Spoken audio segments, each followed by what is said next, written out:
Hello friends, welcome to Classes by Vijayta. I'm Vijayta and today's topic is marketing mix.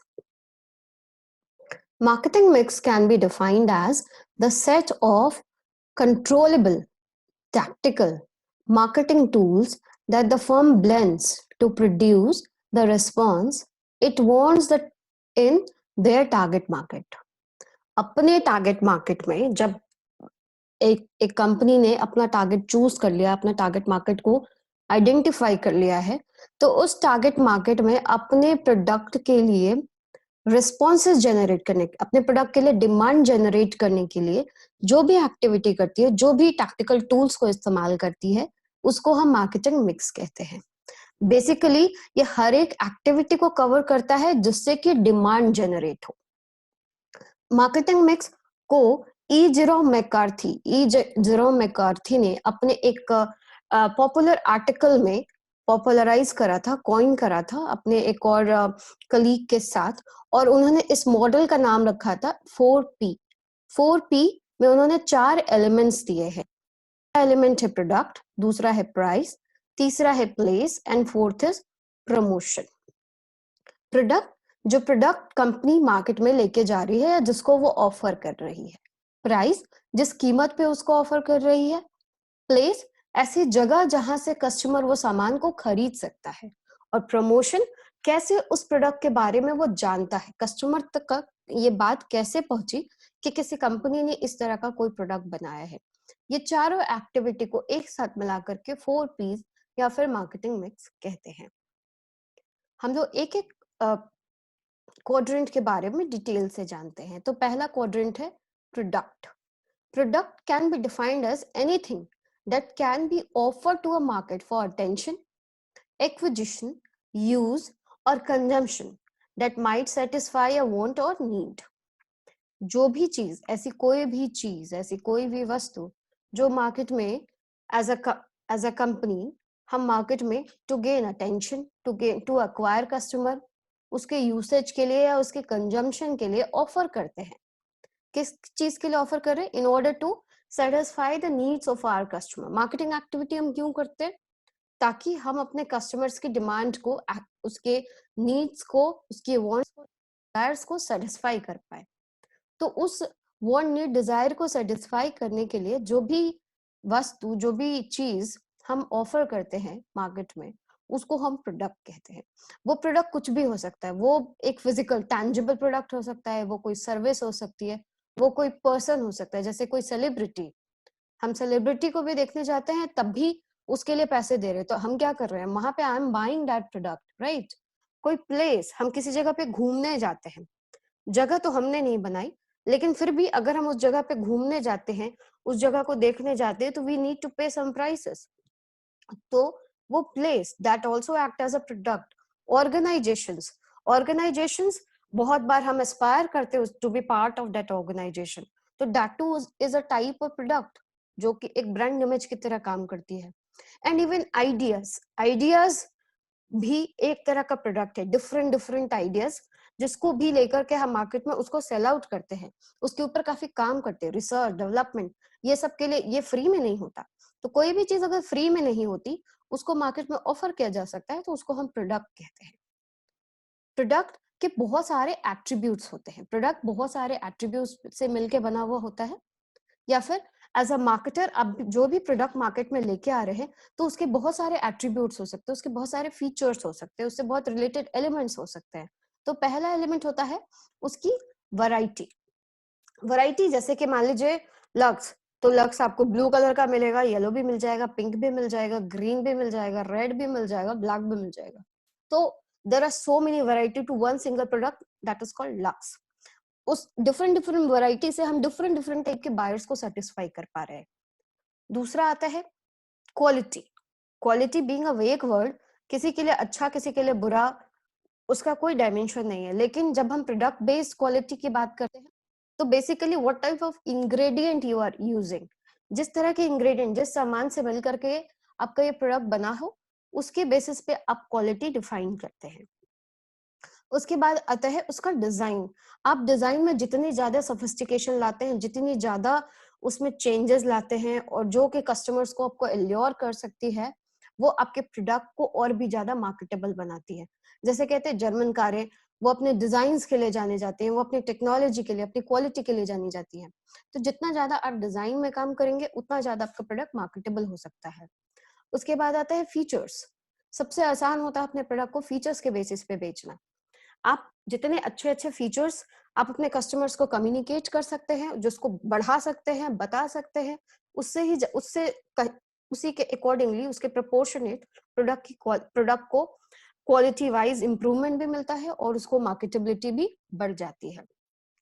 इसके अलावा और features हैं जैसे कि brand name. Brand name basically उस प्रोडक्ट को बाकी और प्रोडक्ट में जो आपके मार्केटर्स हैं, जो पहले से अवेलेबल आपके कॉम्पिटिटर्स हैं, उनसे आपके प्रोडक्ट को अलग करने के लिए आपका ब्रांड नेम, आपकी ब्रांड इमेज, आपका ब्रांड रिकॉग्निशन बहुत मेजर रोल प्ले करता है।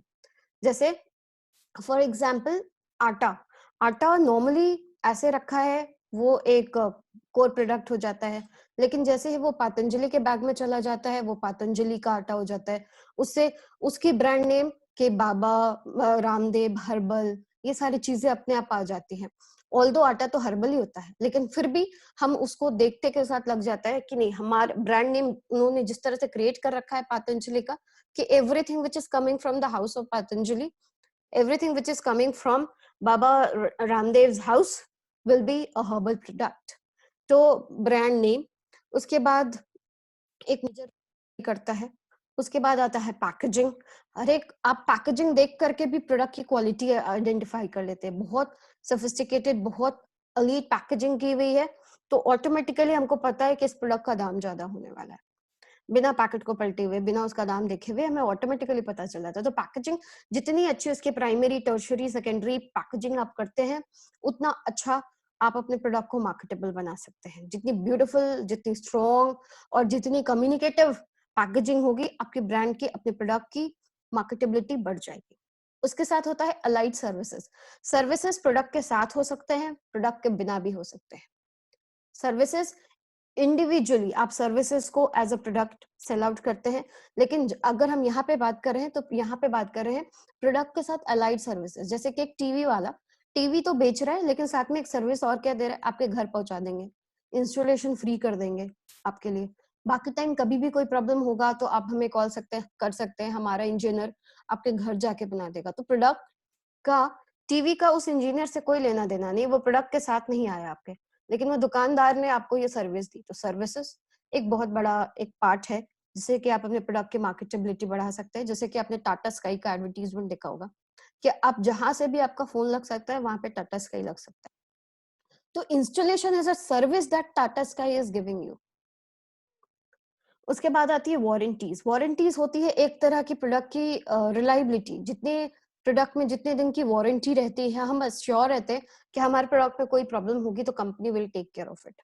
तो जितनी ज्यादा अपने वारंटीज के ऊपर काम करते हैं, उसके प्रोडक्ट की ड्यूरेबिलिटीज को भी उतना ही इफेक्टिव माना जाता है। तो प्रोडक्ट की लाइबिलिटी, प्रोडक्ट की रिलायबिलिटी, दोनों फीचर्स को फोकस करते हुए कंपनीज अगर वारंटीज पे काम करती हैं तो प्रोडक्ट की मार्केटेबिलिटी बढ़ जाती है उस केस में। तो these are attributes of product. उसके बाद जो सेकंड फीचर आता है, सेकंड क्वाड्रेंट है, वो है प्राइस।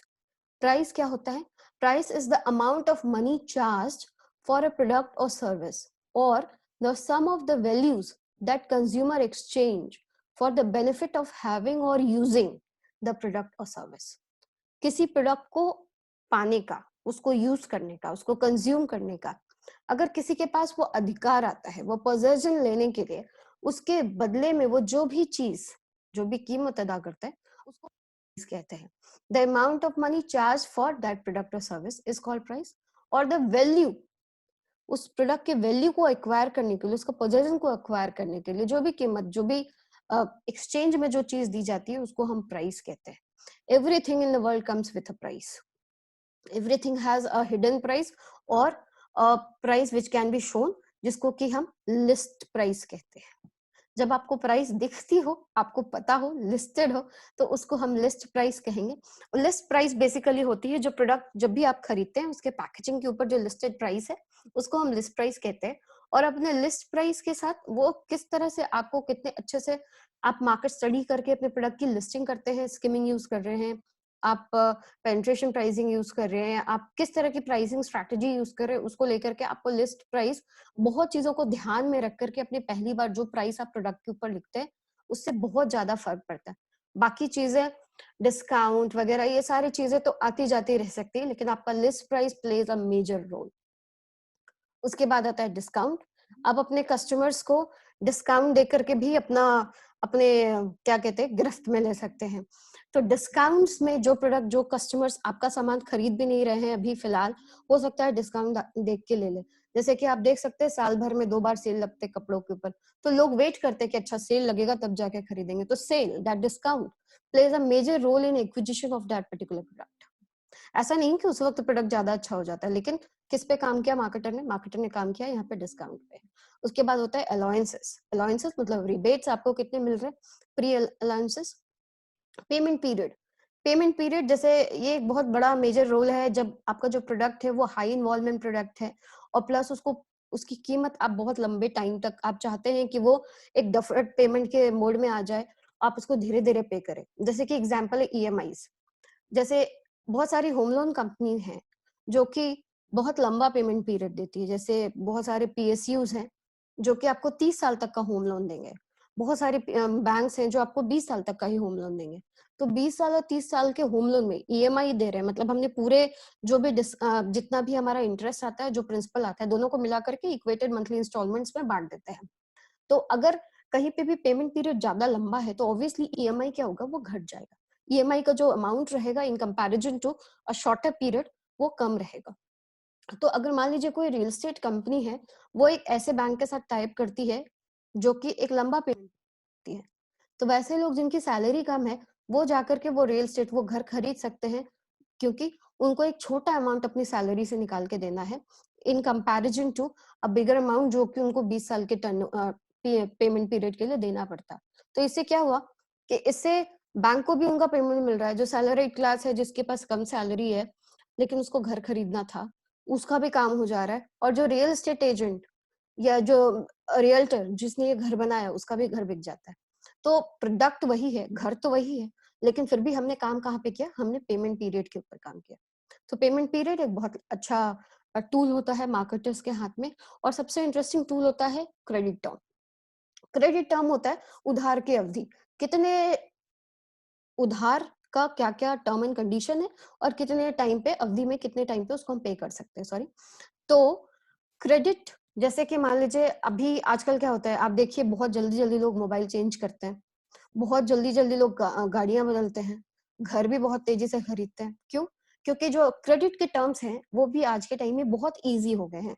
आप आराम से जाकर के सिर्फ 10% 20% amount of the total price of the product, बस उतना सा पे करके you can by that particular product, और उसके बाद आप बाकी पैसे छोटे छोटे ईएमआई पे कर सकते हैं। इसकी वजह से क्या हुआ, क्रेडिट टर्म्स इजी लिक्विडेट होने की वजह से आप देख सकते हैं कि बहुत जो number of cars on the roads have increased. एक एक घर में एक सबके पर हो गई है आजकल। क्यों? क्योंकि बहुत आराम से लोग उसको पेमेंट कर सकते हैं। अगर मान लीजिए हम 10 लाख की गाड़ी खरीद रहे, तो इसके लिए हमको 10 लाख एक ही बार में कैश देने की जरूरत नहीं होती। मुझे मेरे पास अगर मेरा अप्रूव्ड लोन है, तो उस केस में मुझे क्या करना है, मुझे सिर्फ 10% देना है उसका। 10% मतलब 1 लाख रुपए हमने दी और वो गाड़ी हमारी हो गई, और वो गाड़ी हम चला भी रहे हैं आराम से, उसका धीरे धीरे पेमेंट भी कर रहे हैं, जिसके लिए वो 10 लाख जमा करने के लिए हो सकता है हमको 5 साल और वेट करना पड़ता, जो कि हो सकता है बहुत बार होता भी, जो नहीं भी हो पाता। तो क्रेडिट टर्म्स में क्या होता है कि आपको प्रोडक्ट को सेल आउट करना क्रेडिट टर्म्स की वजह से बहुत इजी हो गया। कार्स की बिक्री, मोबाइल की बिक्री, हाउस होल्ड्स की बिक्री इस वजह से बहुत ज्यादा बढ़ गई है, क्योंकि कंज्यूमर फाइनेंस बहुत इजीली अवेलेबल है। Like example is Bajaj Finserv, home credit, ये सारी कंपनियां बहुत आराम से आपको हाउस होल्ड चीजों के लिए, टीवी खरीदने के लिए, फ्रिज खरीदने के लिए, मोबाइल खरीदने के लिए, आपके गाड़ियां खरीदने के लिए, ये सारे में बहुत सारे आराम से आपको लोन्स मिल जाते हैं banking and non banking companies की तरफ से। तो इससे प्रोडक्ट रिमेन सेम, लेकिन प्राइसिंग में आपने कुछ यहाँ पे आपने टेक्निकली यूज करा कुछ tactics, and your product gets sold out. इसके बाद आता है प्लेस। प्लेस क्या होता है? Place include a company's activity that makes the product available to target consumer. Company की ऐसी कोई भी एक्टिविटी जिससे कि कंज्यूमर को वो सामान अवेलेबल हो जाए, टारगेट कंज्यूमर को वो प्रोडक्ट अवेलेबल हो जाए, उसको हम प्लेस कहते हैं। इसको हम फिजिकल डिस्ट्रीब्यूशन भी कहते हैं, या इसको हम चैनल ऑफ डिस्ट्रीब्यूशन भी कहते हैं। चैनल ऑफ डिस्ट्रीब्यूशन इसलिए कहते हैं क्योंकि एक चैनल है। चैनल क्या होता है? Connection of too many things. तो यहाँ पे भी क्या होता है कि बहुत सारी चीजें होती हैं, बहुत सारे ऑर्गेनाइजेशन, फर्म्स हो सकती हैं जो एक साथ मिल करके आपके प्रोडक्ट को आपके कंज्यूमर तक पहुंचाने में हेल्प करती हैं, जिसको कि हम चैनल पार्टनर्स कहते हैं। ये चैनल पार्टनर्स होलसेलर्स हो सकते हैं, रिटेलर्स हो सकते हैं, एजेंट हो सकते हैं, जॉबर्स हो सकते हैं। इसके अलावा ट्रांसपोर्ट की कंपनी, इसके अलावा इन्वेंट्री, वेयर हाउस हमारा जहां पर है, लोकेशन, असॉर्टमेंट, कवरेज, ये सारी चीजें होती हैं जो प्लेस का एक पार्ट है। जैसे एग्जांपल है, से सपोज कोई कंपनी है दिल्ली में बैठ करके अपने प्रोडक्ट बनाती है, लेकिन एक रिमोट प्लेस ऑफ से किसी बिहार में एक एक रिमोटेस्ट प्लेस में जाना है, या फिर बहुत तमिलनाडु के एक रिमोटेस्ट प्लेस में जाकर के उसको सामान अपना बेचना है, तो कैसे पहुंचेगा? वहां से फूक तो नहीं सकते ना, दिल्ली से फूकेंगे और तमिलनाडु पहुंच जाएगा, वैसा तो नहीं होगा। तो they will use some sort of transport, they will use some person, they will use some agencies, जिसके थ्रू ये प्रोडक्ट उनके कंज्यूमर तक पहुंच सके। तो ये सारी इंटरमीडियरीज का कनेक्शन को हम चैनल ऑफ डिस्ट्रीब्यूशन कहते हैं। तो उसमें होलसेलर्स और बहुत सारे एजेंट्स होते हैं, जिनको मिला करके चैनल ऑफ डिस्ट्रीब्यूशन फॉर्म होता है। उसके बहुत सारे मल्टी लेवल्स होते हैं, 0 लेवल, 1 लेवल, 2 लेवल, 3 लेवल, जिसको हम अपने अलग वीडियोस में देख सकते हैं। लेकिन ये सारी चीजें हैं जिससे कि आप अपने प्रोडक्ट को अपने टारगेट कंज्यूमर तक पहुंचा सकती है। जैसे मैं आपको एक एग्जांपल देती हूँ, आपको गांव वगैरह में आपको नेस्कैफे नहीं मिलेगा, लेकिन गांव वगैरह में आपको सनसिल्क का शैम्पू मिल जाएगा।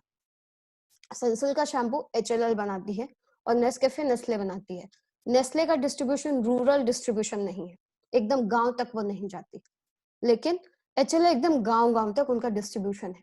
तो एकदम जो कंपनी का गांव गांव तक डिस्ट्रीब्यूशन है, ऑब्वियसली उनके प्रोडक्ट एकदम गांव गांव रिमोटेस्ट प्लेस तक जा सकते हैं। तो ये किसने पहुंचाया? उनके साथ जितने भी चैनल एजेंट्स लगे हुए होते हैं उसके कारण। तो जितने ज्यादा आपके पास एक्सटेंसिव चैनल एजेंट होंगे, आपका डिस्ट्रीब्यूशन उतना ही इंटेंसिव होगा। ठीक है, और जितना ही ज्यादा डिस्ट्रीब्यूशन है, आप अपने टारगेट कंज्यूमर्स तक इजीली पहुंच सकते हैं। तो दिस इज प्लेस। उसके बाद मोस्ट इंपॉर्टेंट, प्रमोशन। प्रमोशन क्या होता है? Promotion means any activity that communicate the merits of the product and persuade target consumer to buy it. हम अपने प्रोडक्ट के मेरिट्स को, उसकी खूबियों को किसी भी तरह से अगर अपने कंज्यूमर तक पहुंचाते हैं और उसको परसुएड कराते हैं उस सामान को, उसको क्या कहते हैं, मनाते हैं कि भैया आओ हमारा सामान खरीद लो, तो ऐसा कोई भी एक्टिविटी करते हैं उसको हम कहते हैं प्रमोशन। प्रमोशन करने के बहुत सारे तरीके हो सकते हैं। सबसे पहला तरीका होता है एडवर्टाइजिंग। एडवर्टाइजिंग एक non personal paid form of communication है। ठीक है, ये एडवर्टाइजिंग हमेशा, जब भी हम करते हैं एडवर्टाइजिंग, ये हमेशा एक पेड फॉर्म होती है। पेड फॉर्म मतलब अगर हम जिसके भी थ्रू जो भी चैनल यूज कर रहे हैं अपने एडवर्टाइजिंग के लिए, उसको हमेशा हमको पैसा देना पड़ता है। हम टीवी में एडवर्टीजमेंट करा रहे हैं, टीवी हमारा नहीं है, दे विल चार्जेस। हम न्यूज़पेपर में जा रहे हैं, न्यूज़पेपर विल चार्जेस। रेडियो में जा रहे हैं, radio will charges. We are using an internet channel, हमको उसके लिए भी पे करना पड़ेगा। तो किसी भी तरह it is always a paid form of communication, advertising. इसमें ये नॉन पर्सनल भी होता है with a identified sponsor. Advertising का जो बेसिक टूल्स होता है वो होता है, या मीडिया जिसको हम कहते हैं, वो हो सकता है टीवी, हो सकता है न्यूज़पेपर, रेडियो, वो हो सकता है होर्डिंग्स, बिलबोर्ड्स, वो हो सकता है इंटरनेट एंड ऑल। ये सारी चीजें हैं जिससे कि आप एडवर्टाइजिंग कर सकते हैं। बाद आता है प्रमोशन। प्रमोशन को हम सेल्स प्रमोशन भी कहते हैं। जैसे बहुत बार आपने देखा होगा, आप किसी दुकान में गए हैं, दुकान के बाहर कोई आपको फ्री में कुछ गिफ्ट दे रहा है, फ्री में टेस्टिंग करवा रहे हैं। आप किसी मॉल में गए तो कोई आपको बोल रहा है कि ठीक है आप बैठिए, हम आपका बैठ के मेकओवर कर रहे हैं, लिपस्टिक का ट्रायल करवा रहे हैं, कॉफी का ट्रायल करा रहे हैं। तो ये सारी चीजें प्रमोशनल एक्टिविटी में आती है। आप कहीं पे गए हैं, मॉल के बाहर आप देख सकते हैं कि टाटा ने नई कार लॉन्च करी है, तो वहां पे अपने गाड़ियों को सजा के रखी है with some musical band and all. तो ये सारे एक्टिविटीज को हम सेल्स प्रमोशन कहते हैं। उसके बाद आता है personal selling. Personal selling is a mode of direct selling, जिसमें हम कंज्यूमर से 1 to 1 टॉक करते हैं और 1 to 1 हम अपने प्रोडक्ट का फीचर्स कस्टमर्स तक बताते हैं और उसको परसुएट करके अपने प्रोडक्ट को सेल आउट करते हैं, उसको हम पर्सनल सेलिंग कहेंगे। And the last is publicity. Publicity अपने प्रोडक्ट की के पीआर के ऊपर, उसके पब्लिक रिलेशन के ऊपर काम किया जाता है। और प्रमोशनल एक्टिविटीज में जितने भी प्रमोशनल एक्टिविटीज होती हैं वो बेसिकली इन्हीं 4 कैटेगरी में हम उसको डिवाइड कर सकते हैं। आजकल प्रमोशनल स्ट्रैटेजी में बहुत सारे इनोवेशंस हो गए हैं, बहुत सारी चीजें ऐसी नई नई आ गई हैं जो आपको प्रोडक्ट को अपने कस्टमर्स तक पहुंचाने के लिए बहुत बहुत हेल्प करती है थैंक्स टू इंटरनेट। जैसे कि एडवर्टाइजिंग का जो फील्ड है वो बहुत डाइवर्स हो गया है और स्टोरी टेलिंग एक नया टूल है जो कि एडवर्टाइजिंग में आ चुका है, जिससे आप अपने प्रोडक्ट्स को अपने कंज्यूमर तक पहुंचा सकते हैं। So these all are marketing tools जो कि हम अपने कंज्यूमर को अपने प्रोडक्ट के बारे में बताने के लिए, उसको बेचने के लिए, उसको सेल करने के लिए यूज करते हैं। सो वो सारी चीजें जो अभी तक हमने पढ़ी हैं वो है प्रोडक्ट, प्राइस, प्लेस और प्रमोशन। ये चारों चीजें ये ई-जेरोम के मॉडल में ये सारी चीजें थी। उसके बाद एडिशनली 3 चीजें और ऐड हुई जिसको कि हम physical evidence, people and process कहते हैं। फिजिकल एविडेंस, पीपल और प्रोसेस, इन तीनों को जो एडिशन करना पड़ा, ये इसलिए करना पड़ा क्योंकि जब हम प्रोडक्ट की बात करते हैं तो प्रोडक्ट में एक तो टैंजिबल एलिमेंट है जिसको कि हम गुड्स कहते हैं। गुड्स के साथ हम फीचर्स पे काम कर सकते हैं, उसके डिजाइन में, उसकी वैरायटी में, बहुत सारी चीजों में काम कर सकते हैं। लेकिन एक और चीज होती है जिसको हम कहते हैं सर्विस, जो नॉन टैंजिबल होगा। जो नॉन टैंजिबल होगा उसमें हम प्रोडक्ट में, क्योंकि ये टैंजिबिलिटी नहीं है तो उसका ना ही स्टैंडर्डाइजेशन हो सकता है, ना ही अडेप्टेशन हो सकता है, कुछ नहीं कर सकते उस केस में। तो उसमें और क्या क्या चीजें हैं जिसको ऐड करने के बाद हम अपने सर्विसेज को दूसरों से अलग कर सकते हैं, उसको ज्यादा मार्केटेबल बना सकते हैं। तो उसके लिए हम फिजिकल एविडेंस, मतलब उसका फिजिकल एनवायरनमेंट, उसके ऊपर काम करते हैं। फिजिकल एविडेंसेस को ऐड करते हैं, उसके ऊपर काम करते हैं। जैसे कि एक अमेज़न का सर्विस, एक डिलीवरी बॉय आपके घर कुरियर तो पहले भी आता होगा, लेकिन अभी आपको पता पड़ता है कि ये बंदा है। कैसे पता चलता है? उसने जो टी शर्ट पहना हुआ होता है उस पे अमेज़न लिखा हुआ होता है। वो डब्बा जो आपको दे रहा है उसमें अमेज़न के स्टिकर्स लगे हुए होते हैं। तो वो क्या है? वो एक तरह का फिजिकल एविडेंस है जो आपको पता चलता है कि ये सर्विसेज मुझे अमेज़न से मिली है। तो फिजिकल एविडेंसेस ऐड हुए।